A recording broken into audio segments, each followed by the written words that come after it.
The Man in the Passage. From The Wisdom of Father Brown by G.K. Chesterton. Read by Greg Wagland. Two men appeared simultaneously at the two ends of a sort of passage running along the side of the Apollo Theatre in the Adelphi.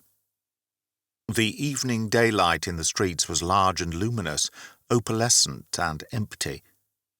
The passage was comparatively long and dark, so each man could see the other as a mere black silhouette at the other end. Nevertheless, each man knew the other, even in that inky outline, for they were both men of striking appearance, and they hated each other. The covered passage opened at one end, on one of the steep streets of the Adelphi, and at the other on a terrace overlooking the sunset-coloured river. One side of the passage was a blank wall, for the building it supported was an old, unsuccessful theatre-restaurant, now shut up. The other side of the passage contained two doors, one at each end. Neither was what was commonly called the stage door.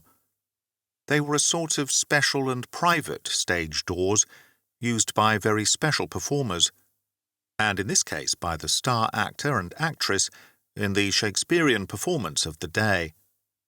Persons of that eminence often liked to have such private exits and entrances for meeting friends or avoiding them. The two men in question were certainly two such friends, men who evidently knew the doors and counted on their opening, for each approached the door at the upper end with equal coolness and confidence. Not, however, with equal speed, but the man who walked fast was the man from the other end of the tunnel, so they both arrived before the secret stage door, almost at the same instant. They saluted each other with civility and waited a moment before one of them, the sharper walker, who seemed to have the shorter patience, knocked at the door. In this and everything else, each man was opposite, and neither could be called inferior. As private persons, both were handsome, capable, and popular. As public persons, both were in the first public rank. But everything about them, from their glory to their good looks, was of a diverse and incomparable kind. Sir Wilson Seymour was the kind of man whose importance is known to everybody who knows. The more you mixed with the innermost ring in every polity or profession, the more often you met Sir Wilson Seymour. He was the one intelligent man on 20 unintelligent committees, on every sort of subject, from the reform of the Royal Academy to the project of bimetallism for Greater Britain. In the arts especially, he was omnipotent. He was so unique that nobody could quite decide whether he was a great aristocrat who had taken up art, or a great artist whom the aristocrats had taken up. But you could not meet him for 5 minutes without realizing that you had really been ruled by him all your life. His appearance was distinguished in exactly the same sense. It was at once conventional and unique. Fashion could have found no fault with his high silk hat, yet it was unlike anyone else's hat, a little higher perhaps, and adding something to his natural height. His tall, slender figure had a slight stoop, yet it looked the reverse of feeble. His hair was silver grey, but he did not look old. It was worn longer than the common, yet he did not look effeminate. It was curly, but it did not look curled. His carefully pointed beard made him look more manly and militant than otherwise, as it does in those old admirals of Velasquez, with whose dark portraits his house was hung.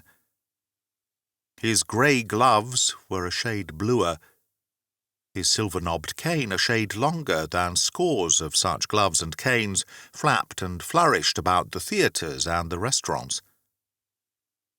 The other man was not so tall, yet would have struck nobody as short, but merely as strong and handsome. His hair also was curly, but fair and cropped close to a strong, massive head. The sort of head you break a door with, as Chaucer said of the millers. His military moustache and the carriage of his shoulders showed him a soldier, but he had a pair of those peculiar frank and piercing blue eyes which are more common in sailors. His face was somewhat square, his jaw was square, his shoulders were square, even his jacket was square. Indeed, in the wild school of caricature then current, Mr. Max Beerbohm had represented him as a proposition in the 4th book of Euclid, for he also was a public man, though with quite another sort of success. You did not have to be in the best society to have heard of Captain Cutler, of the siege of Hong Kong, and the Great March across China. You could not get away from hearing of him wherever you were. His portrait was on every other postcard, his maps and battles in every other illustrated paper, songs in his honour in every other music-hall turn, or on every other barrel organ. His fame, though probably more temporary, was 10 times more wide, popular and spontaneous than the other man's. In thousands of English homes he appeared enormous above England, like Nelson. Yet he had infinitely less power in England than Sir Wilson Seymour. The door was opened to them by an aged servant or dresser, whose broken-down face and figure and black shabby coat and trousers contrasted queerly with the glittering interior of the great actress's dressing-room. It was fitted and filled with looking-glasses at every angle of refraction, so that they looked like the 100 facets of one huge diamond, if one could get inside a diamond. The other features of luxury, a few flowers, a few coloured cushions, a few scraps of stage costume, were multiplied by all the mirrors into the madness of the Arabian Nights, and danced and changed places perpetually as the shuffling attendant shifted a mirror outwards or shot one back against the wall. They both spoke to the dingy dresser by name, calling him Parkinson, and asking for the lady as Miss Aurora Rome. Parkinson said she was in the other room, but he would go and tell her. A shade crossed the brow of both visitors, for the other room was the private room of the great actor with whom Miss Aurora was performing, and she was of the kind that does not inflame admiration without inflaming jealousy. In about half a minute, however, the inner door opened, and she entered as she always did, even in private life, so that the very silence seemed to be a roar of applause, and one well-deserved. She was clad in a somewhat strange garb of peacock green and peacock blue satins that gleamed like blue and green metals, such as delight children and aesthetes, and her heavy hot brown hair framed one of those magic faces which are dangerous to all men, but especially to boys and to men growing grey.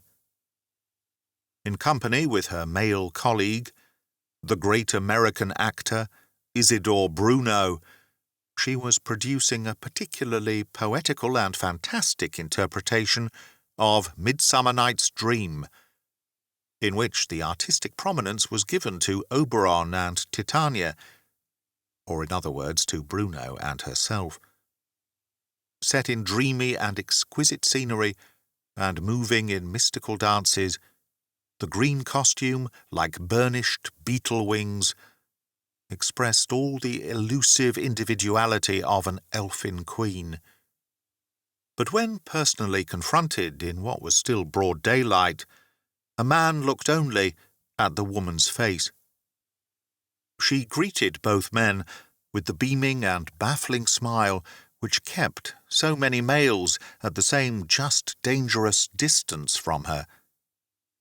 She accepted some flowers from Cutler, which were as tropical and expensive as his victories, and another sort of present from Sir Wilson Seymour, offered later on, and more nonchalantly by that gentleman, for it was against his breeding to show eagerness, and against his conventional unconventionality to give anything so obvious as flowers. He had picked up a trifle, he said, which was rather a curiosity. It was an ancient Greek dagger of the Mycenaean epoch, and might well have been worn in the time of Theseus and Hippolyta. It was made of brass like all the heroic weapons, but, oddly enough, sharp enough to prick anyone still. He had really been attracted to it by the leaf-like shape. It was as perfect as a Greek vase. If it was of any interest to Miss Rome, or could come in anywhere in the play, he hoped she would. The inner door burst open, and a big figure appeared, who was more of a contrast to the explanatory Seymour than even Captain Cutler, nearly 6'6", and of more than theatrical thews and muscles. Isidore Bruno, in the gorgeous leopard skin and golden-brown garments of Oberon, looked like a barbaric god. He leaned on a sort of hunting spear, which across a theatre looked a slight silvery wand, but which in the small and comparatively crowded room looked as plain as a pikestaff, and as menacing. His vivid black eyes rolled volcanically. His bronzed face, handsome as it was, showed at that moment a combination of high cheekbones with set white teeth, which recalled certain American conjectures about his origin in the southern plantations. "Aurora," he began in that deep voice like a drum of passion that had moved so many audiences, "will you—" He stopped indecisively, because a sixth figure had suddenly presented itself just inside the doorway, a figure so incongruous in the scene as to be almost comic.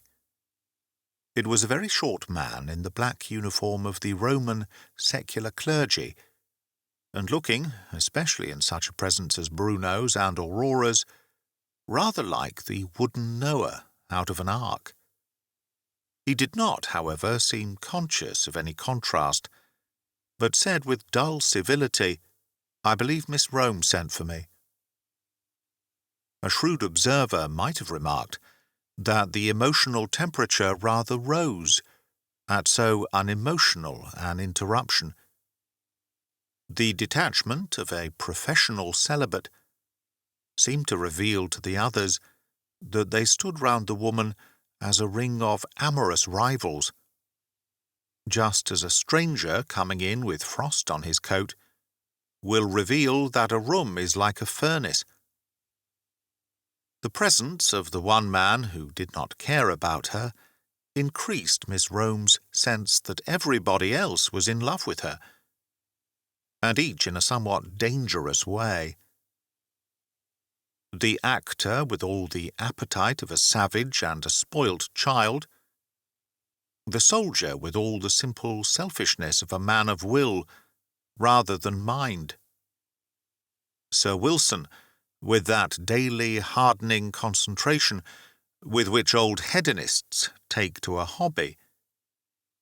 Nay, even the abject Parkinson, who had known her before her triumphs, and who followed her about the room with eyes or feet, with the dumb fascination of a dog. A shrewd person might also have noted a yet odder thing. The man, like a black wooden Noah, who was not wholly without shrewdness, noted it with a considerable but contained amusement.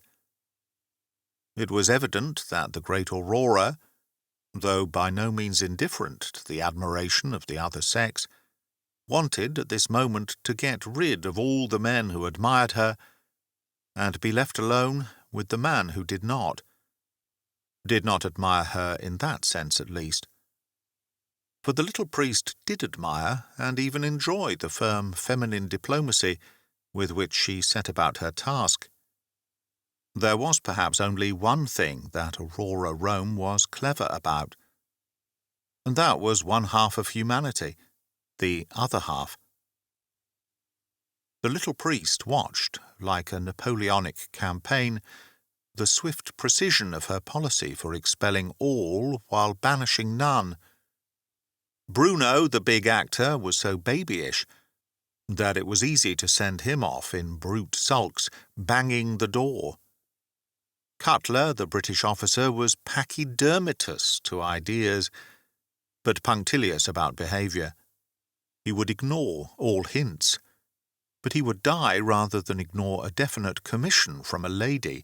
As to old Seymour, he had to be treated differently. He had to be left to the last. The only way to move him was to appeal to him in confidence as an old friend, to let him into the secret of the clearance. The priest did really admire Miss Rome, as she achieved all these three objects in one selected action.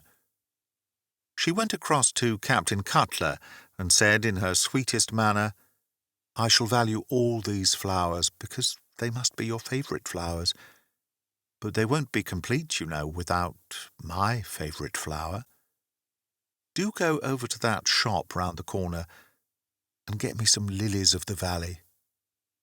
And then it will be quite lovely." The first object of her diplomacy, the exit of the enraged Bruno, was at once achieved. He had already handed his spear, in a lordly style, like a sceptre, to the piteous Parkinson, and was about to assume one of the cushioned seats, like a throne. But at this open appeal to his rival there glowed in his opal eyeballs all the sensitive insolence of the slave. He knotted his enormous brown fists for an instant, and then, dashing open the door, disappeared into his own apartments beyond.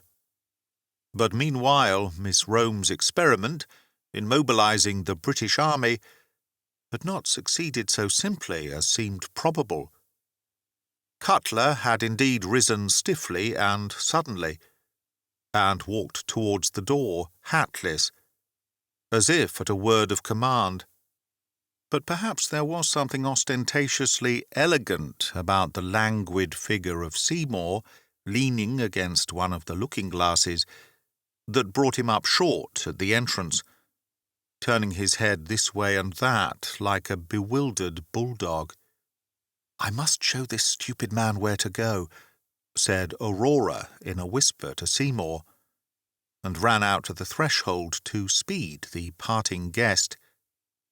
Seymour seemed to be listening, elegant and unconscious as was his posture, and he seemed relieved when he heard the lady call out some last instructions to the captain, and then turn sharply and run, laughing, down the passage towards the other end, the end on the terrace above the Thames.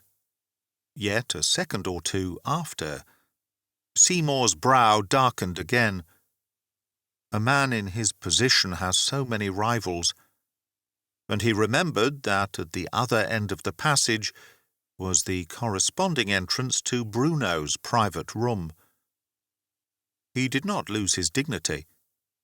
He said some civil words to Father Brown about the revival of Byzantine architecture in the Westminster Cathedral, and then, quite naturally, strolled out into the upper end of the passage.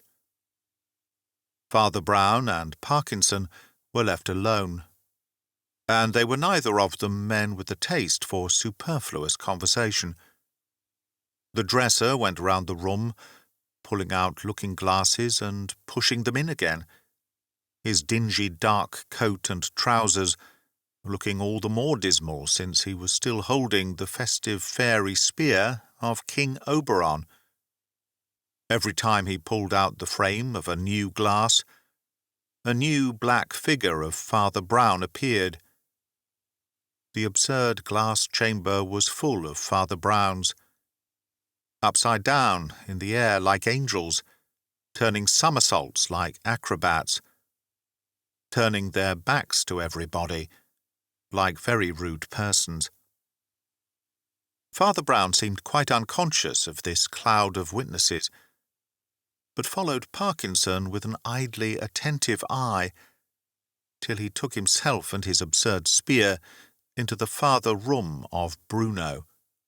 Then he abandoned himself to such abstract meditations as always amused him, calculating the angles of the mirrors, the angles of each refraction, the angle at which each must fit into the wall.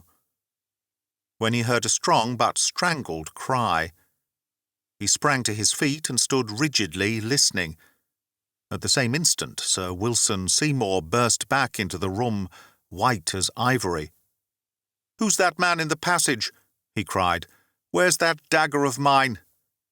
Before Father Brown could turn in his heavy boots, Seymour was plunging about the room, looking for the weapon. And before he could possibly find that weapon or any other, a brisk running of feet broke upon the pavement outside, and the square face of Cutler was thrust into the same doorway. He was still grotesquely grasping a bunch of lilies of the valley. "What's this?" he cried. "What's that creature down the passage? Is this some of your tricks?" "My tricks?" hissed his pale rival, and made a stride towards him. In the instance of time in which all this happened, Father Brown stepped out into the top of the passage, looked down it, and at once walked briskly towards what he saw. At this the other two men dropped their quarrel and darted after him, Cutler calling out, "What are you doing? Who are you?" "My name is Brown," said the priest sadly, as he bent over something and straightened himself again. "Miss Rome sent for me, and I came as quickly as I could. I have come too late." The three men looked down, and in one of them at least the life died in that late light of afternoon. It ran along the passage like a path of gold, and in the midst of it, Aurora Rome lay lustrous in her robes of green and gold, with her dead face turned upwards.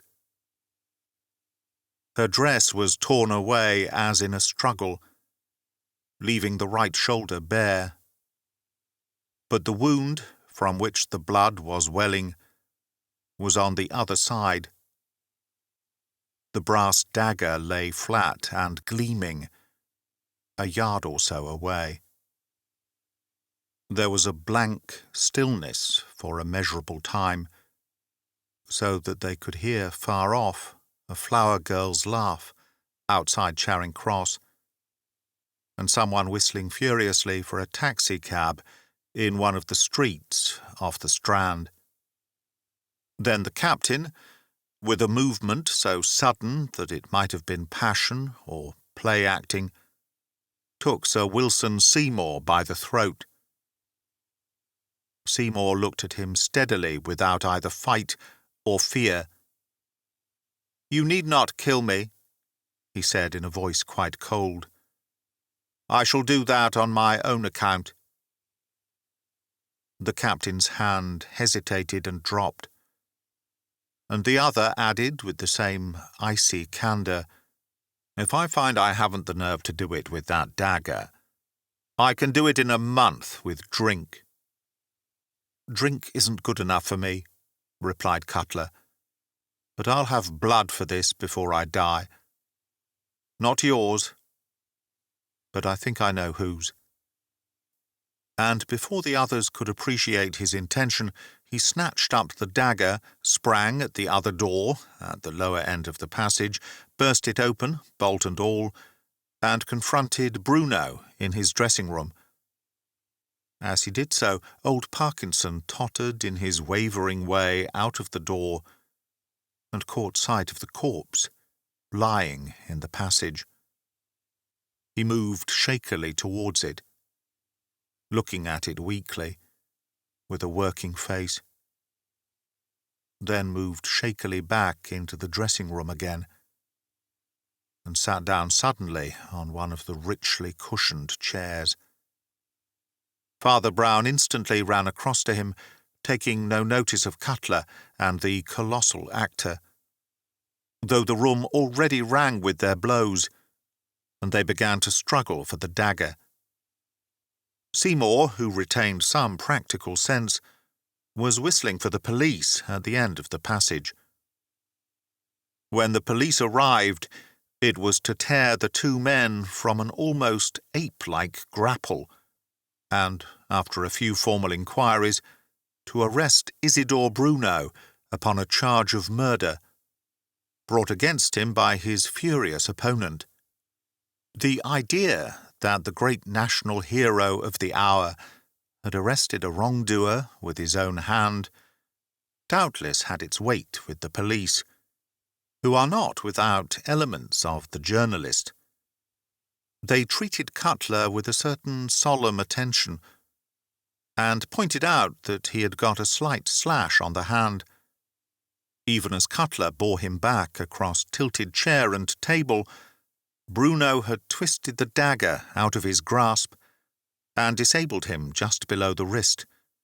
The injury was really slight, but till he was removed from the room, the half-savage prisoner stared at the running blood with a steady smile. "Looks a cannibal sort of chap, don't he?" said the constable confidentially to Cutler.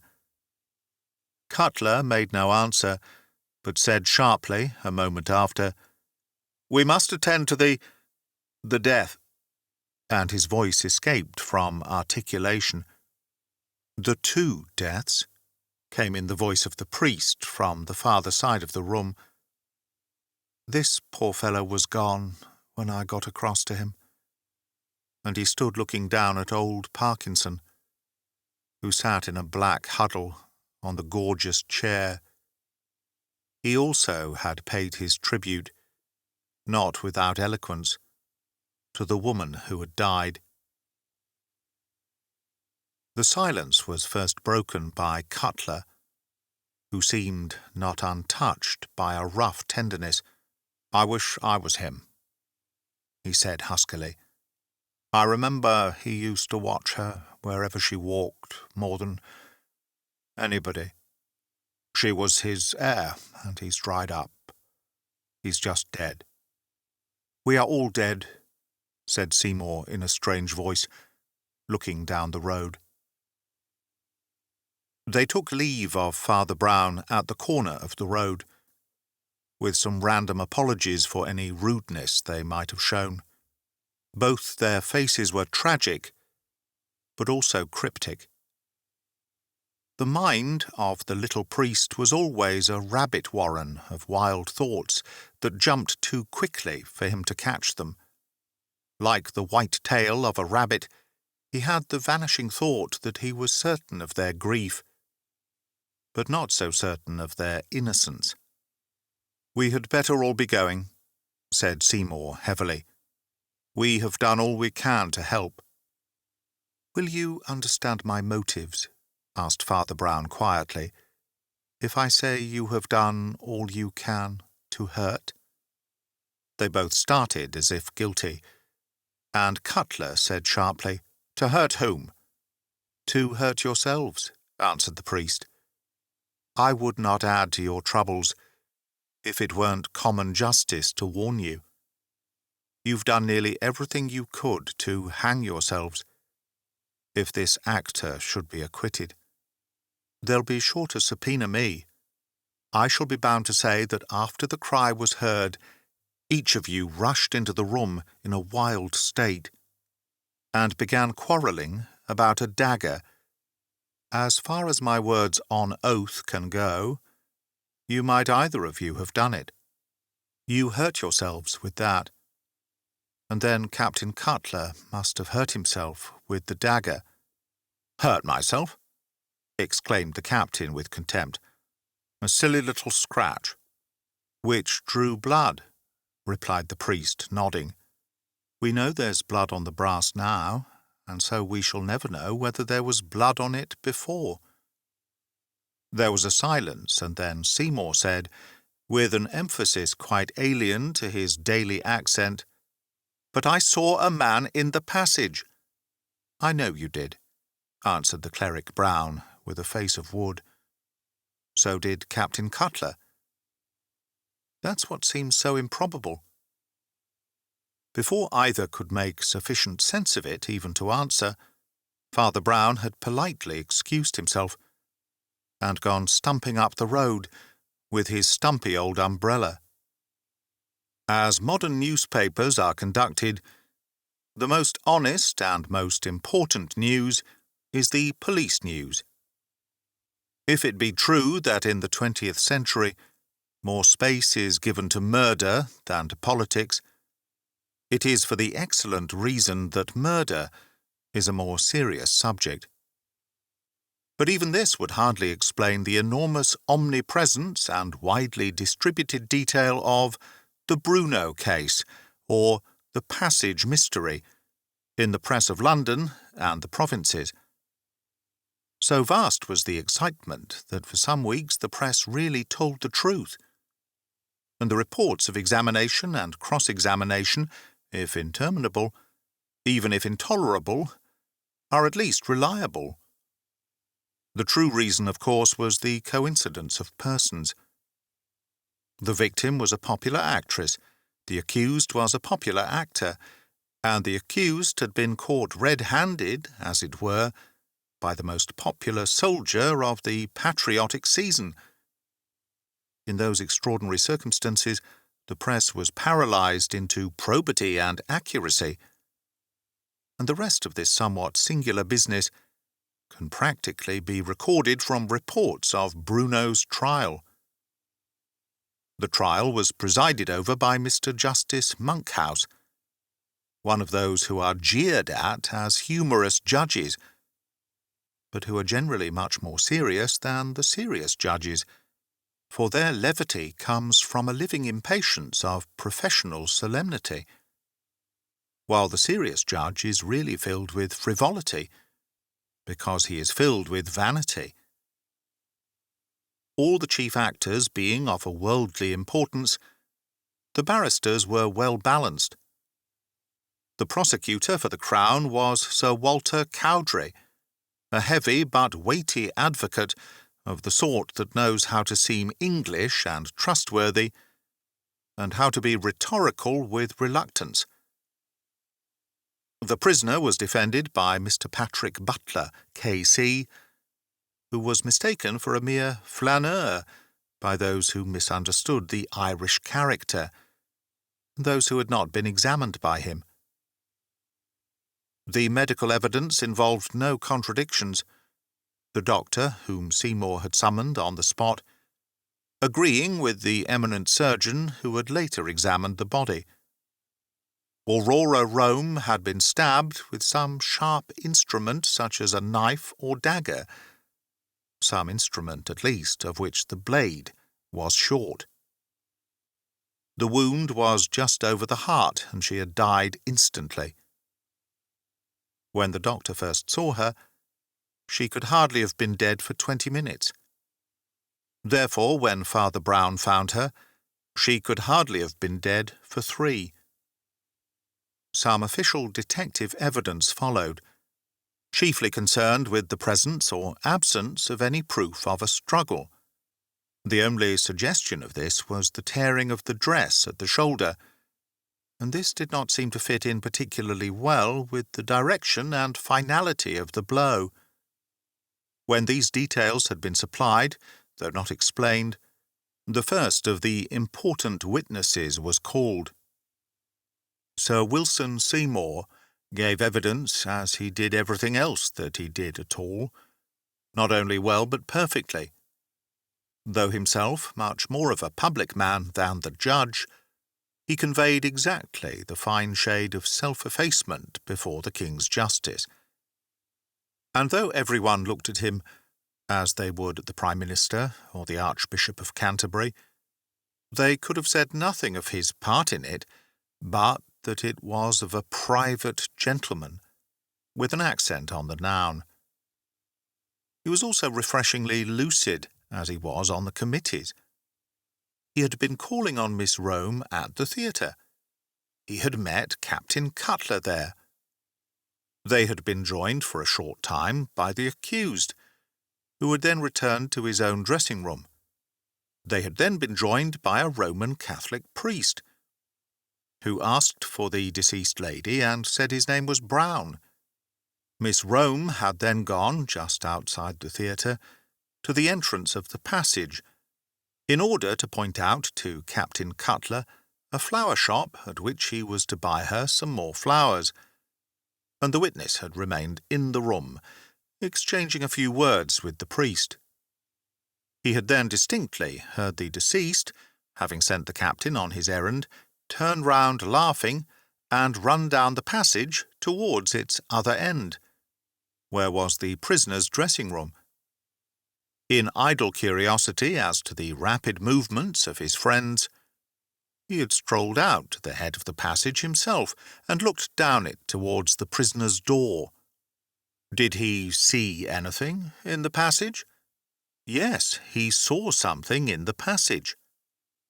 Sir Walter Cowdray allowed an impressive interval, during which the witness looked down, and for all his usual composure, seemed to have more than his usual pallor.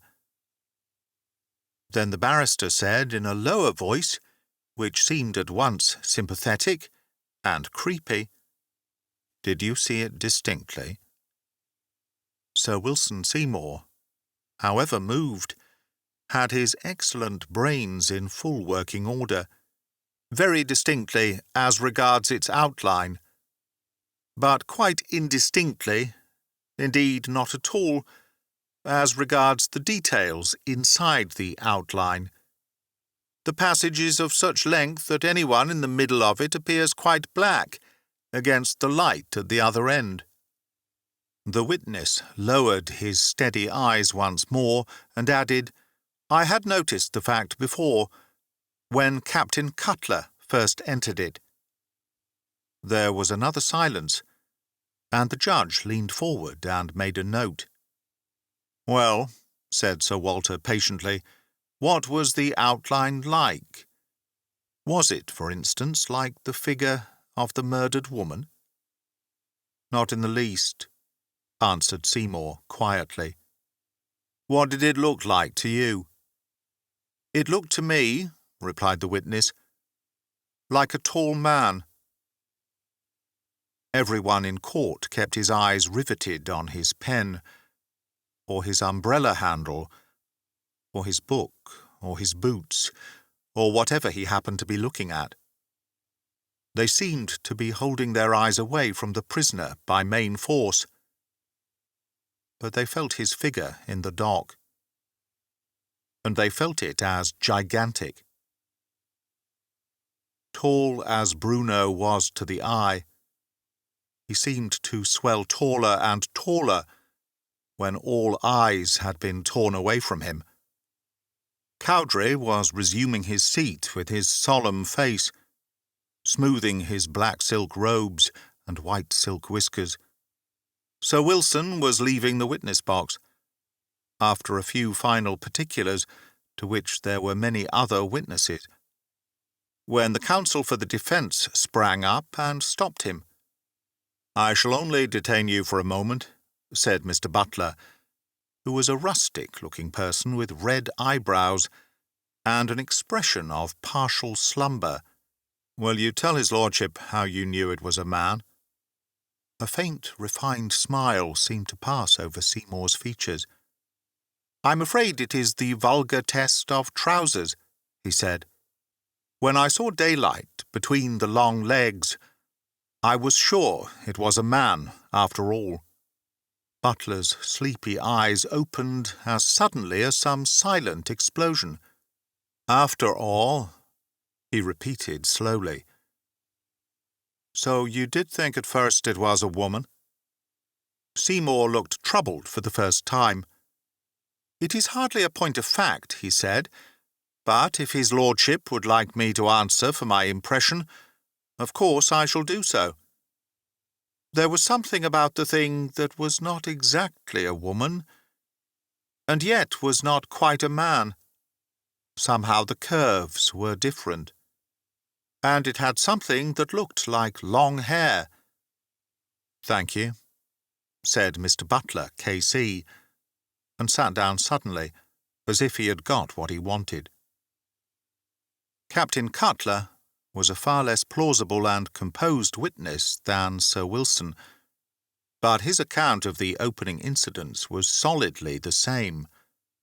He described the return of Bruno to his dressing-room, the dispatching of himself to buy a bunch of lilies of the valley, his return to the upper end of the passage, the thing he saw in the passage, his suspicion of Seymour, and his struggle with Bruno. But he could give little artistic assistance about the black figure that he and Seymour had seen. Asked about its outline, he said he was no art critic, with a somewhat too obvious sneer at Seymour. Asked if it was a man or a woman, he said it looked more like a beast, with a too obvious snarl at the prisoner. But the man was plainly shaken with sorrow and sincere anger, and Cowdray quickly excused him from confirming facts that were already fairly clear. The defending counsel also was again brief in his cross-examination, although, as was his custom, even in being brief, he seemed to take a long time about it. "You used a rather remarkable expression," he said, looking at Cutler sleepily. "What do you mean by saying that it looked more like a beast than a man or a woman?"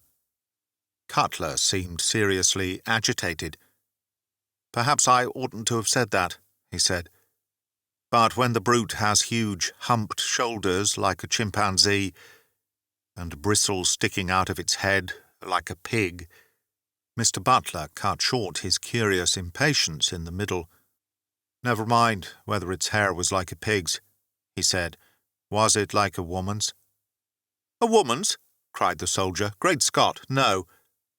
"The last witness said it was," commented the counsel, with unscrupulous swiftness. "And did the figure have any of those serpentine and semi-feminine curves to which eloquent allusion has been made? No feminine curves? The figure, if I understand you, was rather heavy and square than otherwise." "He may have been bending forward," said Cutler in a hoarse and rather faint voice.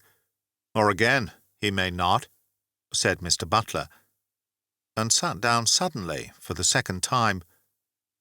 The third witness, called by Sir Walter Cowdray, was the little Catholic clergyman, so little, compared with the others, that his head seemed hardly to come above the box, so that it was like cross-examining a child. But unfortunately Sir Walter had somehow got it into his head, mostly by some ramifications of his family's religion, that Father Brown was on the side of the prisoner, because the prisoner was wicked and foreign, and even partly black. Therefore he took Father Brown up sharply whenever that proud pontiff tried to explain anything, and told him to answer yes or no, and tell the plain facts without any Jesuitry.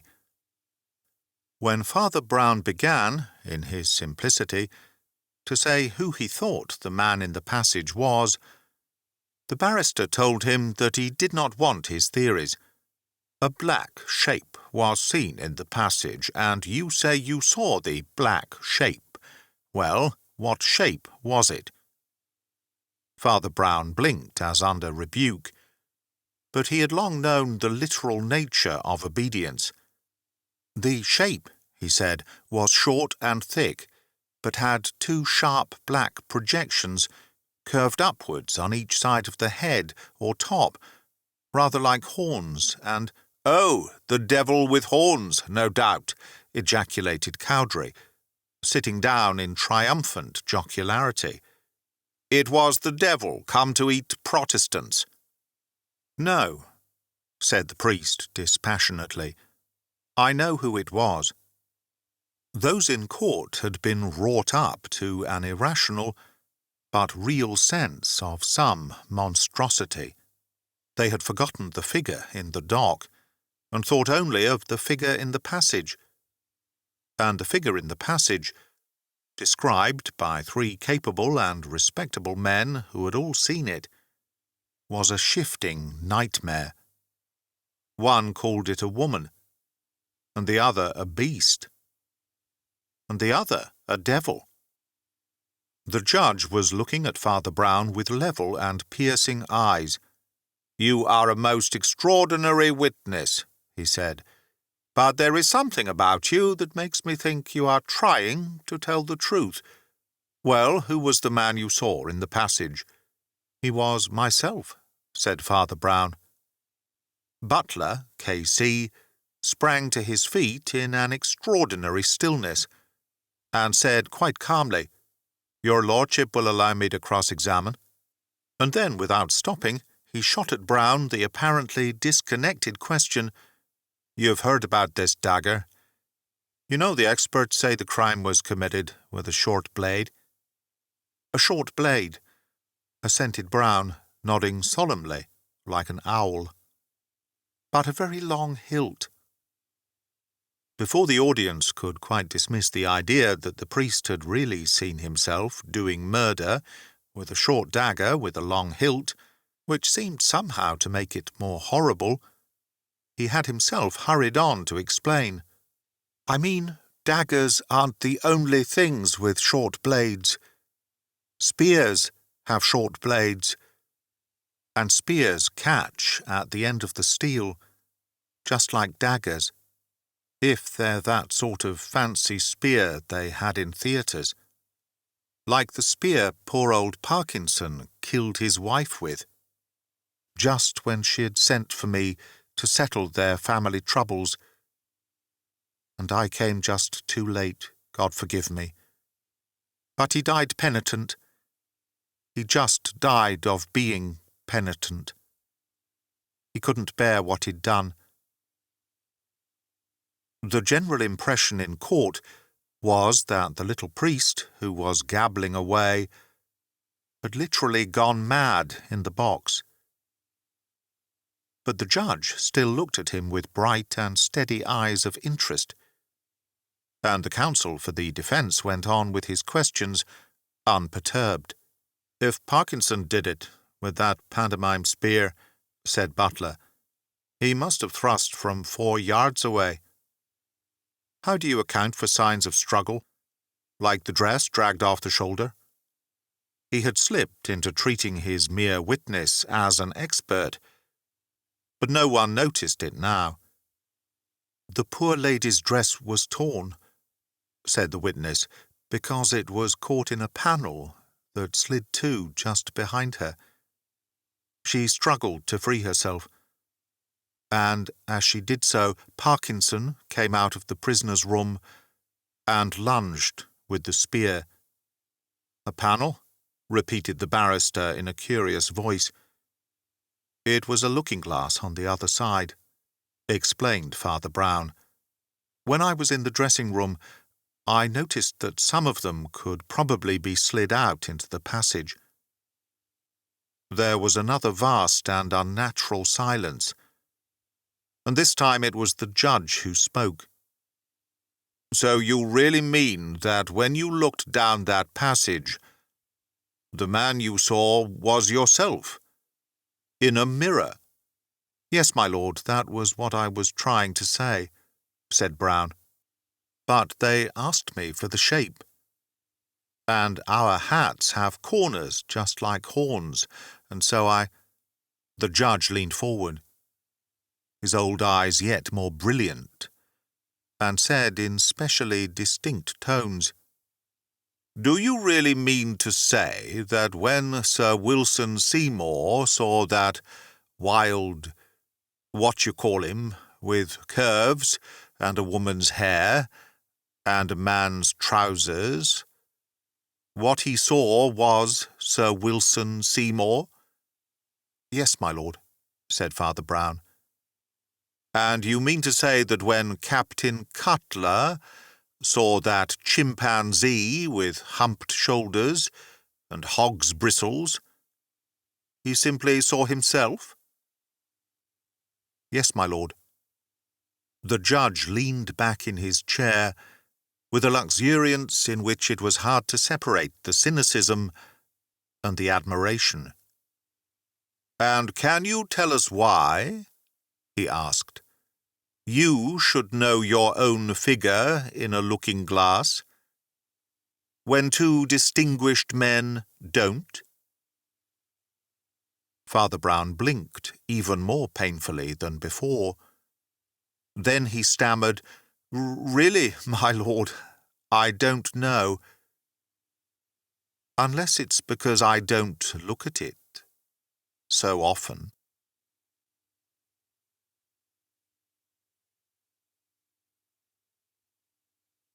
That is the end of The Man in the Passage by G.K. Chesterton, from The Wisdom of Father Brown.